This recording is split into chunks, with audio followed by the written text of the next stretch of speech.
안녕하세요. 반갑습니다. 오늘도 하나님 말씀으로 하루를 시작하는 모닝방에 오신 여러분들 주님의 이름으로 환영하고 축복합니다. 우리는 인생을 살아가면서 많은 사람들을 만납니다. 대부분은 사실 별 의미 없는 만남들이죠. 하지만 때때로 아주 중요한 만남들도 있습니다. 우리 인생에서 중요한 사람들과 좋은 관계를 맺는 것, 그것은 우리의 미래를 결정하는 것이죠. 오늘 우리가 묵상할 하나님 말씀은 사무엘하 19장 16절에서 39절 말씀입니다. 오늘 말씀에는 예루살렘으로 귀환하는 과정에서 다윗이 만난 4명의 사람이 나옵니다. 첫 번째 사람은 시므이라는 사람이에요. 이 사람은 북쪽 10개 지파에서 상당한 영향력을 가지고 있었던 사람입니다. 시므이는 다윗이 압살롬을 피해 도망칠 때 다윗의 행렬을 따라가면서 다윗을 저주했던 사람이기도 하죠. 하지만 이제는 다윗을 왕으로 섬기겠다고 다윗을 영접하기 위해서 찾아오고 있어요. 아비새는 이러한 시므이가 못마땅했습니다. 그래서 다윗에게 시므이를 용서하지 말고 죽이자고 제안합니다. 하지만 다윗은 시므이를 죽인다면 북쪽 10개 지파와 전쟁을 해야 되기에 시므이를 용서하기로 결단합니다.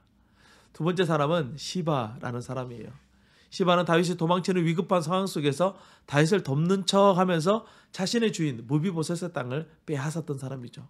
그는 다윗이 돌아온다는 소식을 듣고 급하게 시므이의 행렬에 끼어서 다윗을 영접하고 자신이 시므이에 속한 사람이라는 것을 보여주고 있습니다.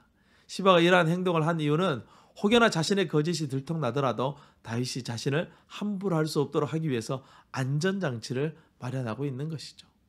세 번째 사람은 무비보셋입니다. 무비보셋은 요나단의 아들로서 두 다리에 장애를 가지고 있었어요.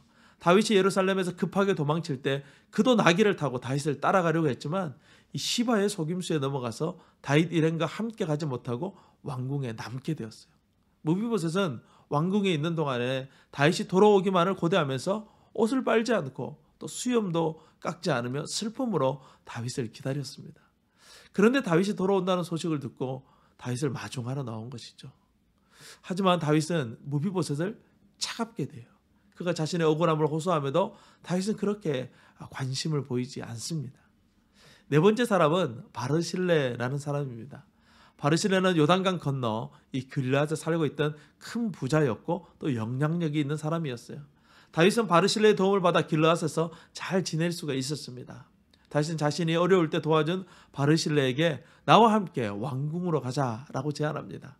하지만 바르실레는 다윗의 호의를 정중하게 거절하고 자기 아들을 데려가 줄 것을 요청하죠. 결국 다윗은 바르실레의 아들 김함을 왕궁으로 데리고 갑니다. 오늘 말씀의 이 중심에 있는 인물은 무비보셋이에요. 오늘 말씀에서 가장 진실한 마음으로 다윗을 위하고 또 다윗의 고통을 진심으로 통감한 사람도 무비보셋입니다. 하지만 다윗은 무비보셋의 진심을 알아주지 못하죠. 이처럼 다윗은 노년으로 가면 갈수록 다윗의 판단력은 점점 미성숙해져 갑니다. 결국 다윗의 잘못된 판단력은 앞으로 이 다윗의 인생을 점점 더 어렵게 만들어가게 될 것이라는 것을 예고하고 있는 것이죠. 이것은 우리의 삶에도 동일하게 일어나는 일들입니다. 우리가 만나는 수많은 사람들과의 관계 속에서 이 지혜로운 판단력을 가지는 것, 그것은 너무나도 중요합니다. 우리가 날마다 하나님의 말씀에 귀를 기울이고 그 말씀을 묵상하고 기도하는 것은 우리의 판단력을 의지하지 않고 하나님의 판단력, 하나님의 지혜를 얻기 위한 것이죠.